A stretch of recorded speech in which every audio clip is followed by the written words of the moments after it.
अरे उसने खुद कबूल की है ये बात। वैसे ये तो बहुत बुरा होगा, इंसान की जिंदगी भर की मेहनत की कमाई यूं हाथों से निकल जाएगी। नजीर भाई ने मरने से पहले बताया था कि नादिर जिंदा है, दादिन साई ने उसे कैद में कर रखा है। बेटा तुम अपने बाप को समझ नहीं पा रहे, वो बहस से चिढ़ने लगा है और ये बात तुम्हारी सास और बीवी को नहीं आ रही समझ। लेकिन अंकल वो भी तो उनका भला ही चाहती है ना। ये कैसा भला है भाई, एक बैठे बिठाए आदमी घर से बेघर हो रहा है और तुम कह रहे हो आपकी समझ में नहीं आ रहा। ओहो अंकल आप बात को समझ क्यों नहीं रहे? हाँ, तुम तो कोई जिन्नाती जबान बोल रहे हो ना जो मेरी समझ में नहीं आ रहा है। समझ में तुम्हें भी नहीं आ रहा है ना तुम्हारी सास और बीवी को। उन सब के लिए नुकसानदेह है, खास तौर पर तुम्हारे लिए नुकसानदेह होगा। बात को समझने की कोशिश करो यार, समझो शाबाश, जो मैं कह रहा हूं वो करो।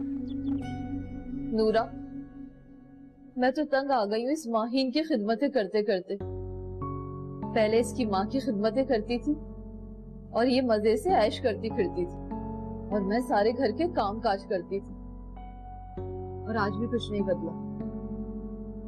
शन्नो, जिंदगी में उठाया हुआ एक गलत कदम सारी जिंदगी का पछतावा बन जाता है। हाँ, तुम ठीक कहती हो। नजीर से मेरी मोहब्बत ने मुझे मेरे अपनों से बहुत दूर कर दिया। तुम अभी भी चली जाओ, तुम वापस चली जाओ, वो सब माफ कर देंगे तुम्हें। नहीं, सब भूल जाएंगे। ना कभी भूलेंगे ना मुझे माफ करेंगे। तुम हमारी पंचायतों को जानती नहीं हो क्या? मेरे लिए कारी का फैसला किया गया था और कारी का मतलब है मौत।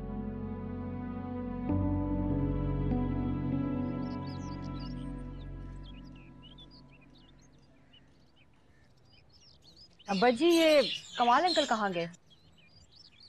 बेटा वो उसकी इंसुलिन खत्म हो गई थी, वो लेने गया। अच्छा, फिर आप अभी खाना खाएंगे या उनका इंतजार करेंगे? नहीं भाई, मैं तो खाना अभी खा लूंगा, उसका क्या भरोसा, कोई उसे दोस्त यार मिल गया तो 2-2.5 घंटे गए। जी अब्बा जी। अब्बा जी, एक बात कहूँ आपसे? हाँ बोलो। अब्बा जी, आप मेरी तरफ से इतने बदगुमान क्यों रहने लगे हैं? क्या आपको मुझ पे भरोसा नहीं रहा? नहीं बेटा, ऐसी कोई बात नहीं है। मैं तो बस सिर्फ ये चाहता हूँ कि कहीं नासमझी में कोई तुम उल्टा सीधा काम न कर बैठो जिसका इजाला करना मुश्किल हो जाए। मैं इतनी भी ना समझ नहीं हूँ कि अब मैं अपने अच्छे और बुरे को ना पहचान सकूं। फिर तुम उस आदमी से क्यों रब्ता रखती हो? कौन आदमी? कोई भी तो नहीं है। तो ये बताओ साजिद कौन? यकीन करें अब्बा जी, पता नहीं आपको क्यों ये गलतफहमी हो गई है। अगर ऐसी कोई बात होती तो अब तक आपके सामने ना आ चुकी होती। इसी बात ने मुझे परेशानी में डाला हुआ है। बहरहाल क्या कह सकता हूँ, तुम जानो तुम्हारे ईमान।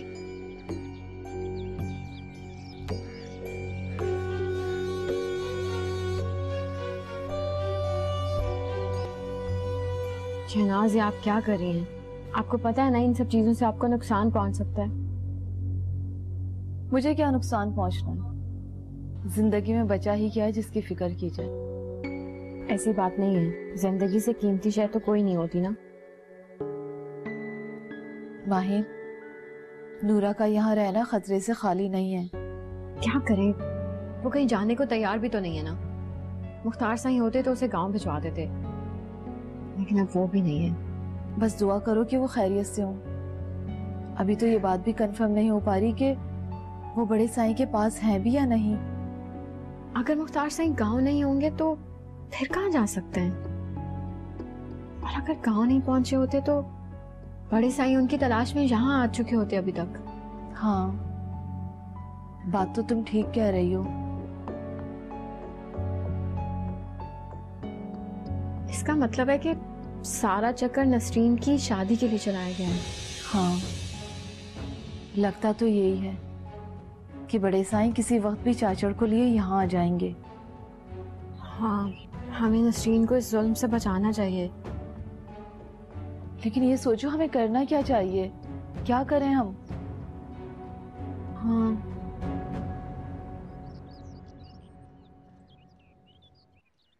दे आई खाना आप ससुर को? हाँ अम्मा दे आई हूँ। अब्बा के दिमाग पे तो लगता है साजिद सवार हो गया। बात बात पे पूछते हैं बताओ कौन है साजिद, कौन है साजिद। अरे तू साजिद से बात ही क्यों करती है? पहले भी सारी खराबी इसकी वजह से हुई थी। अम्मा वो आज भी मेरे इंतजार में है। तुम्हें पता है उसने अब तक शादी नहीं की। देख परवीन, मैं तेरी माँ हूँ और मैं नहीं चाहती कि तेरा घर बर्बाद हो। नईम तुझसे बहुत प्यार करता है, ऐसा ना हो कि तू साजिद के चक्कर में फिर एक बार गलती कर बैठे। इस बार ऐसा नहीं होगा अम्मा। अरे मर्द की चालाकियों को औरत कभी नहीं पकड़ सकती। औरत चाहे कितनी ही होशियार क्यों ना हो, लेकिन ये इसकी खुशफहमी होती है। और मजे की बात ये है कि इस खुशफहमी में मुब्तला भी मर्द ही करता है इसको। इसीलिए तो मैं नईम और उसके बाप के साथ कोई खराबी नहीं करती अम्मा। एक बार साजिद से मिलके देख लूं तो उसकी बातों में कितनी सच्चाई है। जो भी करना सोच समझ के करना। अगर एक बार नईम के दिल में शक आ गया ना तो जिंदगी भर इसी शक की सूली पे लटकते रहोगे।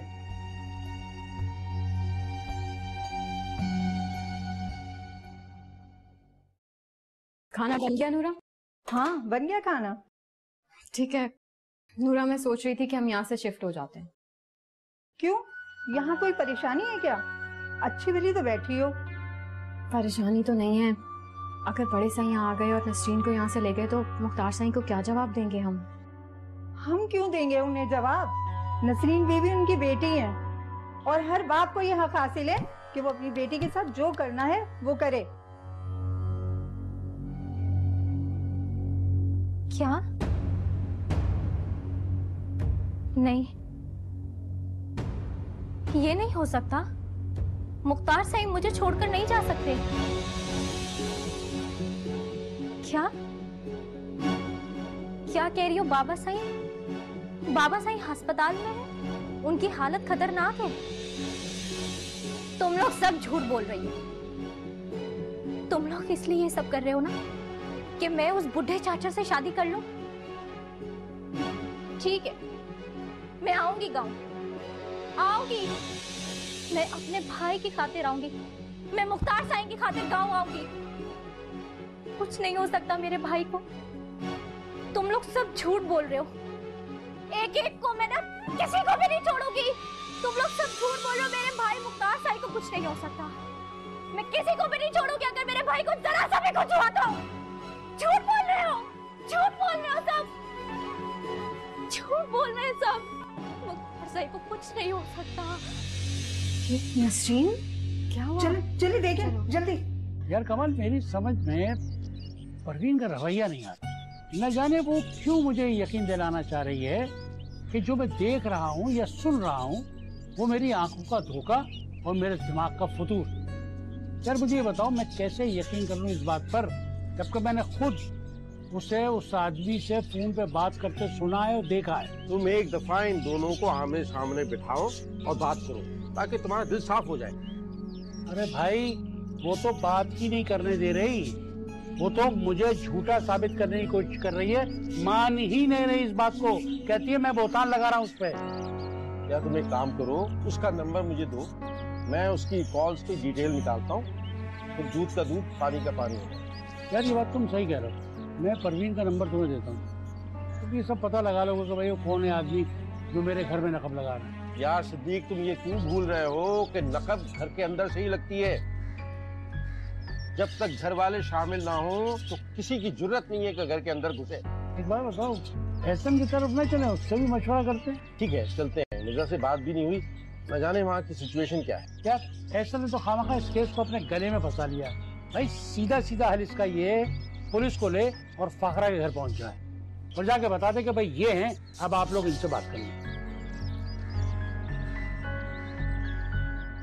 जी जी बिल्कुल बिल्कुल बिल्कुल, मैं बिल्कुल ठीक ठाक।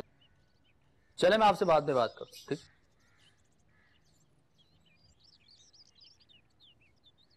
Thank you. नहीं, वो मुझे तुमसे एक जरूरी बात करनी है। हाँ कहो। और ये तुम्हें इजाजत कब से मांगनी पड़ गई मुझसे बात करने के लिए? अम्मा सादकाबाद जा रही थी तो मैंने सोचा कि मैं भी उनके साथ चली जाऊं कुछ दिनों के लिए। क्या करोगी वहां जाकर? और वैसे भी तुम्हारी भाभी को वहां तुम्हारा जाना पसंद नहीं है। अब क्या उसके डर से जीना छोड़ दूं? वो घर मेरी माँ का है, जितना उस घर पर उस्मान भाई का हक है ना, उतना ही मेरा भी हक। इसीलिए तो कह रहा हूँ कि वहां जाकर लड़ने झगड़ने का क्या फायदा। और यहाँ मेरे अलावा अब्बा जी भी तो हैं, उनका ख्याल कौन रखेगा? पहली बात तो ये कि मैंने तुमसे इजाजत मांगकर बहुत बड़ी गलती कर दी, और दूसरी बात ये कि मैं तुम दोनों बाप बेटे की नौकरानी नहीं हूँ। सिर्फ तुम दोनों बाप बेटे का ख्याल रखती रहूं, मेरी कोई जिंदगी नहीं है। ओह खुदाया, तुम तो किसी तेज रफ्तार ट्रेन की तरह चलती जा रही हो, चलती जा रही हो। कहीं रुको तो सही। मैं मना नहीं कर रहा, मैं तो सिर्फ ये कह रहा हूँ कि वहां इतनी दूर जाकर लड़ाई झगड़ा करने का क्या फायदा। उस्मान और उसकी बीवी के लिए सिर्फ तुम्हारी अम्मा ही काफी है, समझी तुम? क्या मतलब? तुम ये कहना चाहते हो कि सारे फसाद की जड़ मेरी माँ है? नहीं यार। अच्छा भाई, जाना है तो जाओ, बस। एक इतला और भी है। वो क्या? मैं अब्बा जी को भी अपने साथ लेके जाना चाहती हूँ साथ का बाद। क्या? क्या हुआ है? किसका फोन था? बताइए तो सही, हुआ क्या है? नसरीन, शहनाज क्या हुआ है? क्या हो रहा है ये? मुझे खुद कुछ नहीं पता। इनकी चीखने की आवाज आई, मैं तो कमरे से भागती हुई आई हूँ। मुख्तार साई को गोली लगी है और बाबा साहिब भी जख्मी हालत अस्पताल में। क्या उन दोनों की आपस में लड़ाई हुई है? नहीं, मुख्तार साहिब मेरे लिए चाचा से बात करने गए थे, वहां आपस में उनकी बदमज़गी हो गई, झगड़ा बढ़ गया और मुख्तार साहिब को गोली लग गई। और जब बाबा साहिब वहां पहुंचे तो उन्होंने बाबा साहिब पर भी गोली चला दी। हाय, डेरे पे तो मेरा अनवर भी होता है, वो तो ठीक है ना? यहाँ मेरे भाई की जान खतरे में और तुझे अपने बेटे की पड़ी हुई है। ऐसा भी तो हो सकता है कि आपको गलत फहमी हुई हो, ऐसा कुछ भी ना हुआ हो। गांव से मेहरू की कॉल आई थी और मेहरू कभी झूठ नहीं बोलती।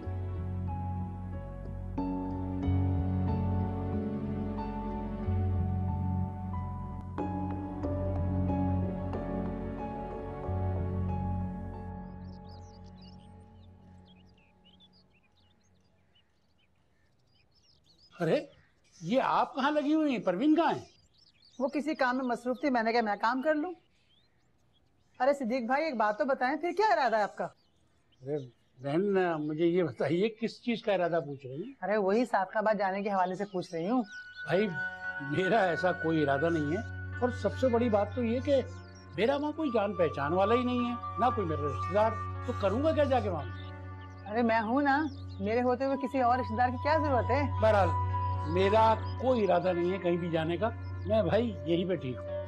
चले चलते तो अच्छा था, थोड़ी तबीयत बहल जाएगी और मूड भी अच्छा हो जाएगा।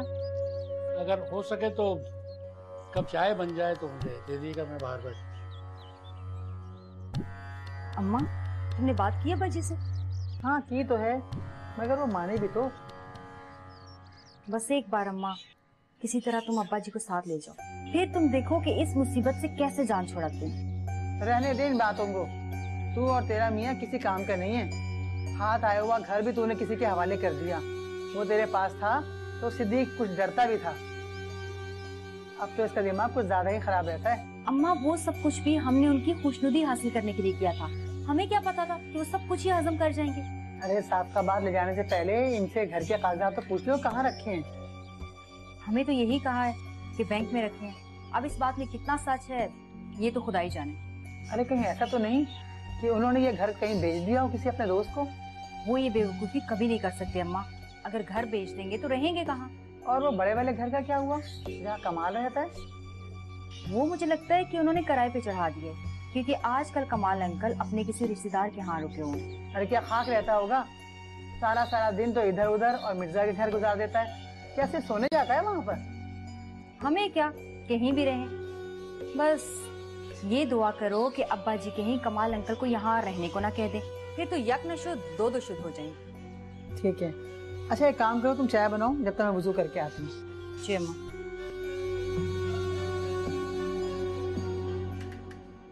मुझे ऐसा लग रहा है कोई गहरी साजिश की जा रही है। क्या मतलब? मतलब ये कि नसरीन यहाँ से किसी भी तरह गांव चली जाए और वहां पर उसकी चाचड़ से शादी कर दी जाए। नहीं, इस बार मुझे मामला कुछ और लग रहा है। ऐसा लग रहा है कि मुख्तार साईं इस दुनिया में नहीं रहे। अल्लाह ना करे, कैसी बातें कर रही हो? मेरा ख्याल है कि गांव जाके सच और झूठ का पता लगाना चाहिए। सब क्या हो रहा है? माहिन, हम यहाँ महफूज नहीं हैं। हमारे सर पे किसी मर्द का साया नहीं रहा और ऐसी औरतें दुनिया के लिए बहुत आसान हदफ होती हैं। हर शख्स उन्हें शिकार करना चाहता है। मुझे बहुत डर लग रहा है। मैं सोच रही हूँ कि माजिद भाई से राब्ता करूँ।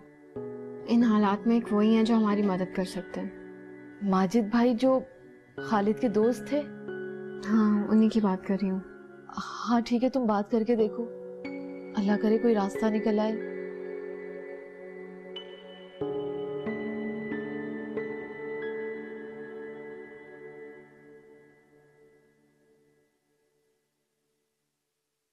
माजिद भाई, हम यहाँ पे बहुत गैर महफूज हो चुके हैं। समझ में ही नहीं आ रहा कि क्या करें।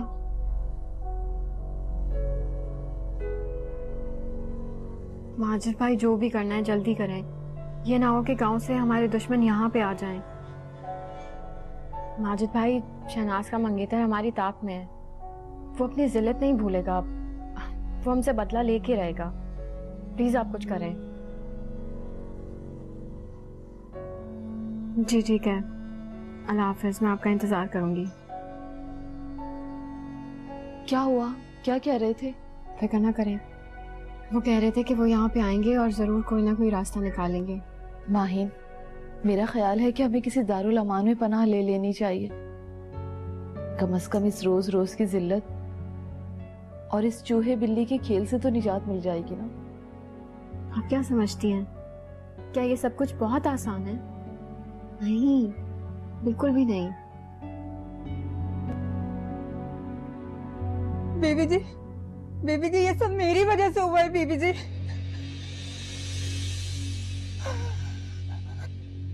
तेरी वजह से?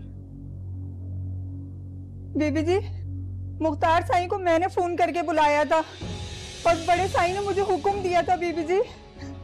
हाय नूरा, तूने ये क्या कर दिया? मेरे हीरे जैसे भाई को तूने मिट्टी में रोल दिया। मैं नसीबो जली तो अपने भाई की शक्ल भी नहीं देख सकी। बीबी, बीबी जी, आप चाहें तो मेरे साथ चल के अपने भाई की कब्र पे फातिहा पढ़ लो।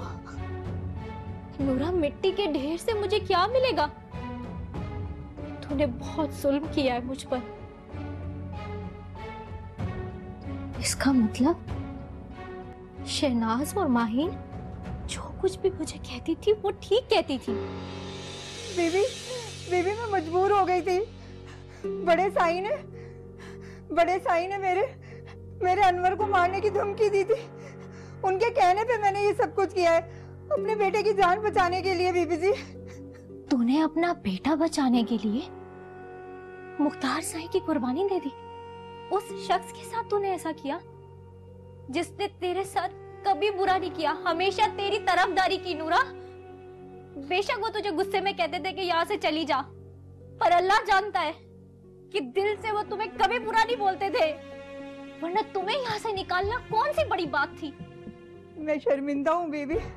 मैं अपनी इस गद्दारी के दाग को अपने खून से मिटाना चाहती हूँ। बीबी जी, मुझे माफ कर दे बीबी जी। चली जा नूरा यहाँ से। तुझे मैं अपनी नजरों के सामने देखूंगी ना तो मुझे मेरा भाई याद आएगा। बीबी जी, मुझे माफ कर दे। मैं कहीं नहीं जाऊंगी बीबी जी। मैं आपके पास रहूंगी बीबी जी, मुझे माफ कर दे। दूर कर अपनी शक्ल।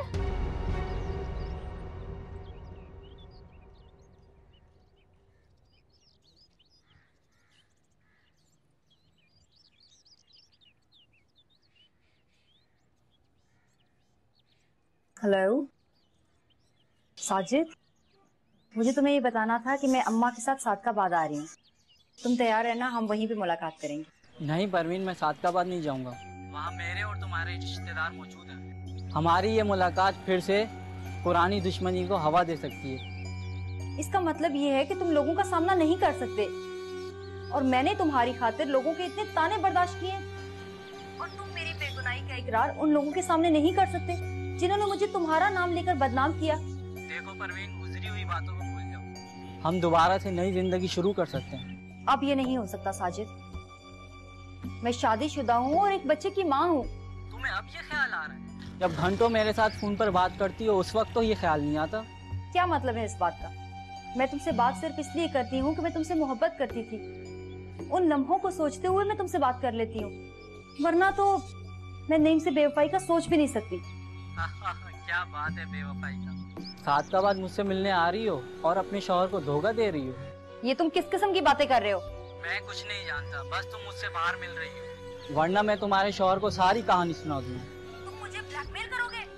जो सोचना है सोचो।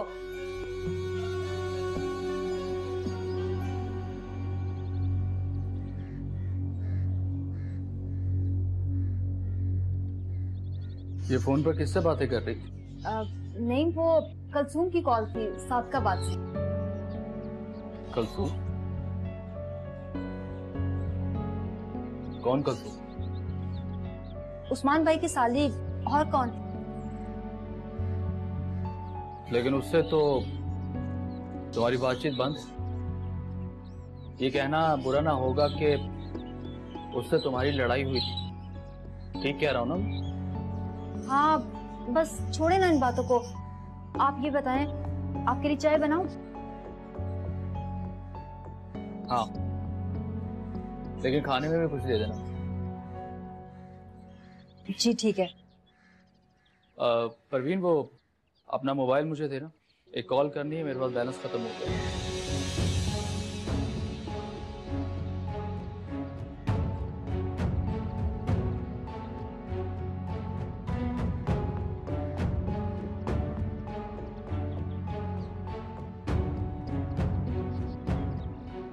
शायद इसकी बैटरी लो है।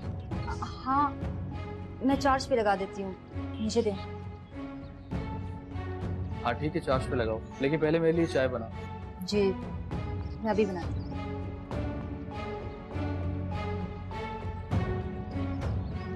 शुक्र है मेरे खुदा, तूने मुझे बचा लिया, वरना आज अगर नहीं सुन लेते तो मुझे कभी माफ ना करते।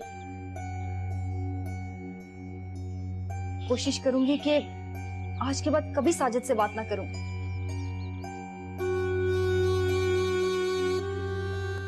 क्या शमशेर यहाँ आने के लिए गांव से निकल गया और तुझे पता भी नहीं चला?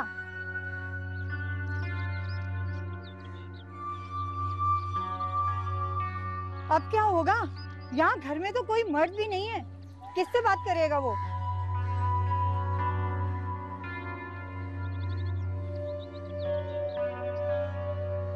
एक बात तो बता, चाचड़ की दुश्मनी में तू नहीं आया?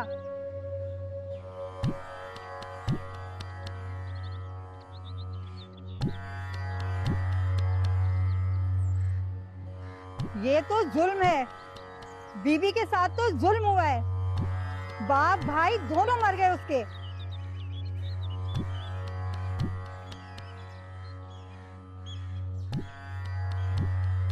मेरा ये ख्याल है कि ये बात बीबी को बता देनी चाहिए।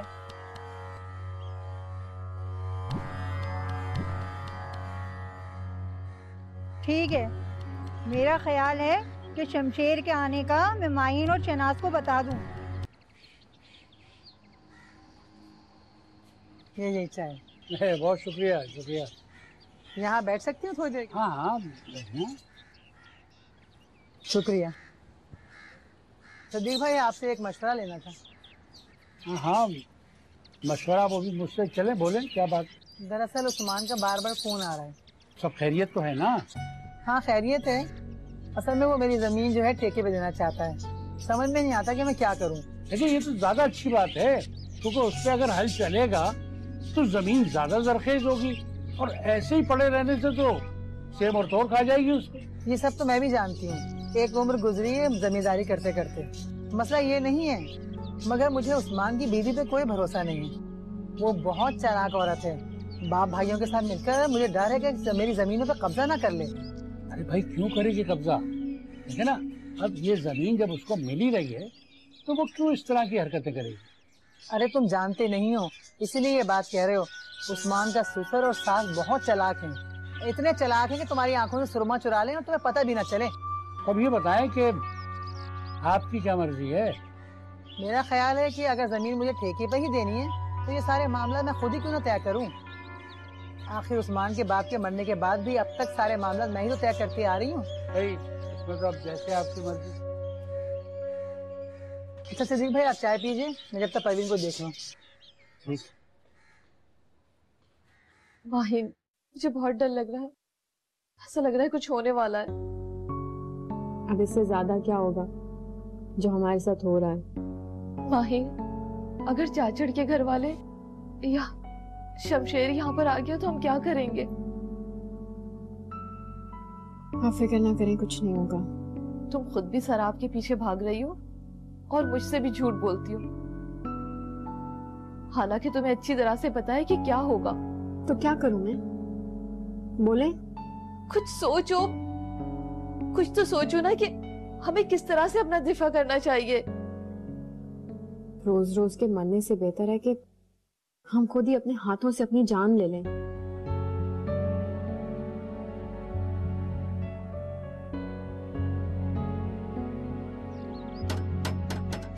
ओहो, कौन आ गया? हाँ हाँ, खोल रहा हूँ। अस्सलाम वालेकुम अब्बा जी। वालेकुम सलाम, वालेकुम सलाम। आओ जरा यहाँ आओ, मेरे पास बात करनी है तुमसे।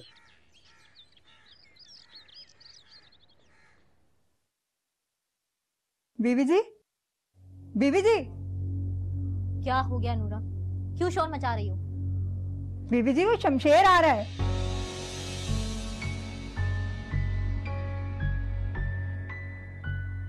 शमशेर? वो क्यों? और उसे किसने बताया कि हम लोग यहाँ हैं? बीवी, वो बहुत पहले से जानता है कि शहनाज और माहीन साईं की पनाह में है। तो अब क्या इन दोनों की वजह से हम दोनों भी फंस जाएंगे? नहीं बीवी, जब शमशेर आएगा तो सबसे पहले मैं आपसे मिलाऊंगी।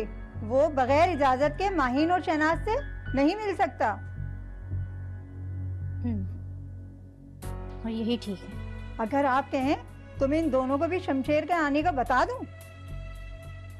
नहीं, अभी नहीं। जब वो आएगा तब देखेंगे। ठीक है, जैसी आपकी मर्जी।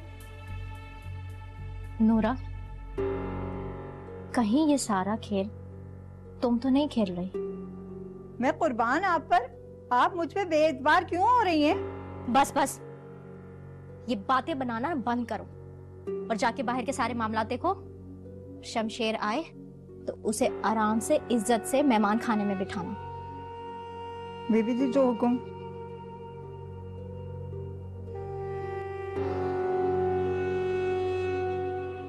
यार नहीं मियाँ, तुम्हारी जो सास है ये भाई मेरी अकल से बालातर है। अब क्या हो गया अब्बा जी?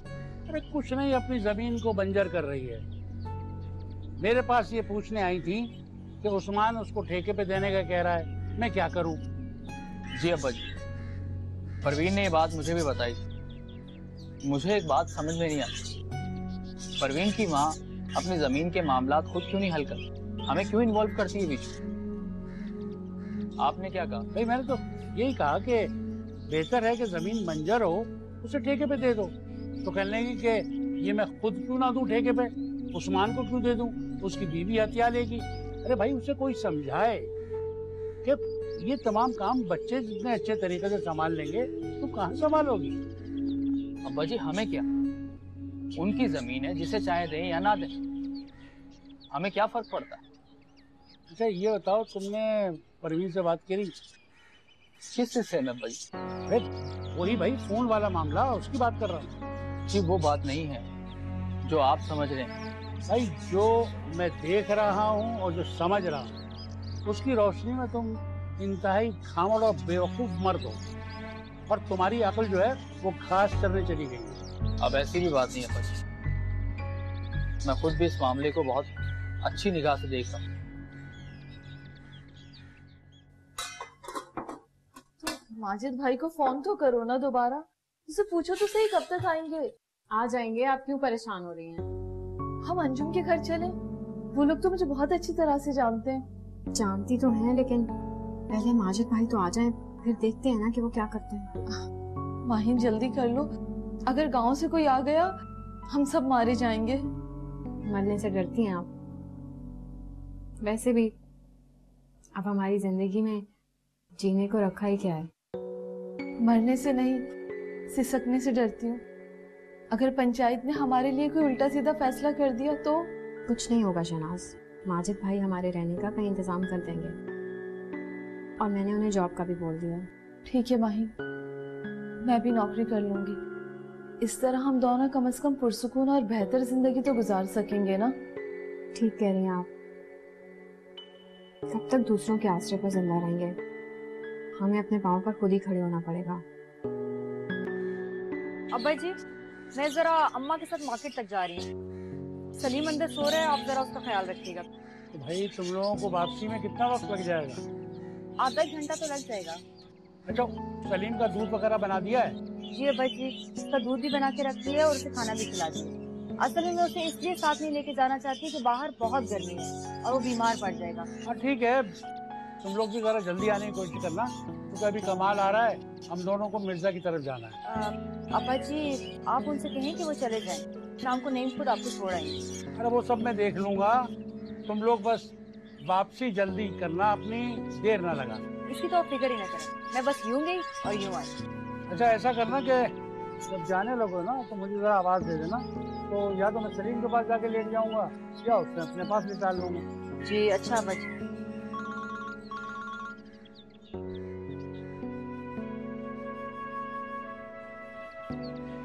हाँ अरे यार कमाल, तुम ऐसा करो कि तुम मिर्जा क्या पहुंचो, मैं फिर नईम के साथ आता हूँ।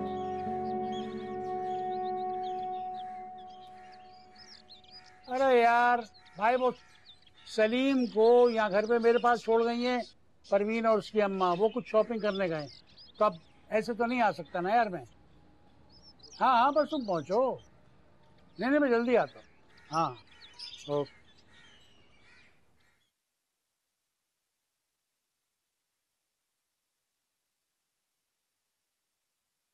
बीवी जी शमशेर आया है।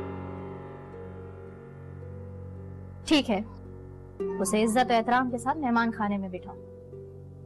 जी बीवी जी। और कहना बीवी जी आ रही हैं। जो बेहतर बीवी जी। इन दोनों को भी बता दूं कि शमशेर आ गया? नहीं, अभी नहीं, पहले मैं शमशेर से बात करके देखूं कि उसके आने का मकसद क्या है। ठीक है, जो आपको मुनासिब लगे बीवी जी। ठीक है, जाओ और उनकी ठीक से खातिर तवाज़ी करो, आखिर वो हैं हमारे गांव के। जी बीवी जी।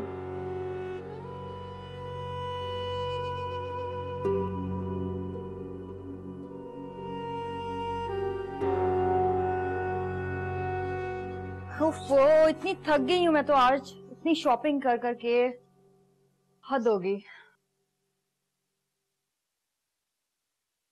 इतना रश था बाजार में, नहीं कि क्या बताऊं, मैं तो बहुत थक गई हूँ। और सलीम को तुम अब्बा जी के हवाले करके चली गई, ये भी नहीं सोचा कि अब्बा जी सलीम को कैसे संभालेंगे।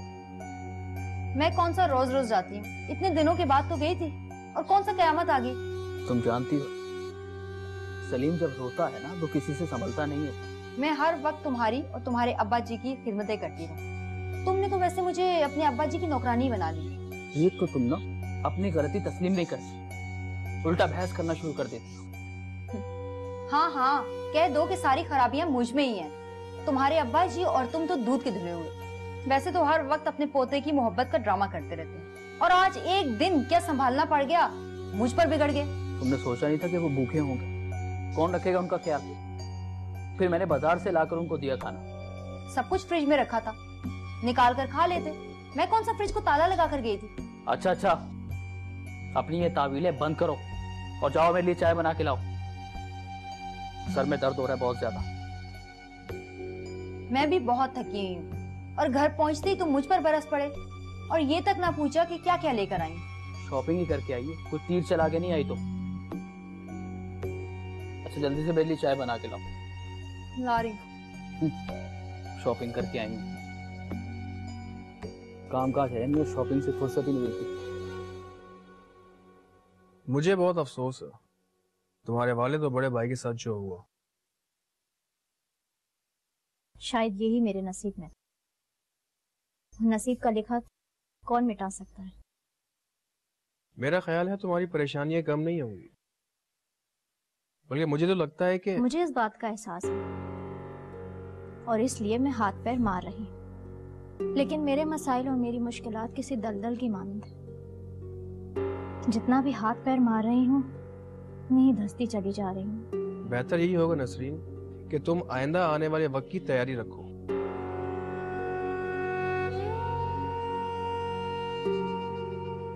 कैसी तैयारी?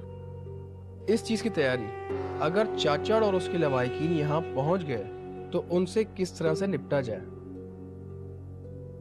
चाचड़ के लवाहिकीन? मैंने तो इसके बारे में कुछ सोचा ही नहीं। सोचना तो पड़ेगा। तुम जानती हो कि गांव में पंचायत बैठी है और उसने तुम्हें कार्य करने का हुक्म दिया। लेकिन इन सब में मेरा क्या कसूर है? और मेरा तो उन सबसे ज्यादा नुकसान हुआ है। ये तो माजिद भाई की आवाज है। नसरीन से क्या बातें कर रहे हैं? ये लोग औरत पर अपना गुस्सा उतारकर समझते हैं कि इन्होंने मर्दानगी का सबूत दे दिया। मुझे यकीन नहीं आ रहा कि तुम ये बातें कर सकते हो।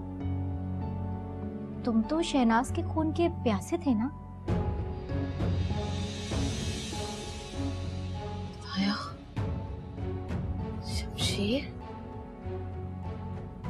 ये यहाँ क्या कर रहा है? मुझे माहिन को बताना चाहिए। क्यों नहीं कर सकता? और आज एक बात की और वजाहत कर दूं, मैं कभी शहनाज का दुश्मन नहीं रहा। मैंने हमेशा उसकी मदद करना चाहिए। वो तुम्हारी मंगेतर थी ना? हर इंसान को यह हक हासिल है कि वो अपने आईनी और मजहबी हक को मद्देनजर रखते हुए अपनी पसंद से जिंदगी गुजारे। अगर शहनाज ने ऐसा कर लिया तो कौन सा जुर्म किया?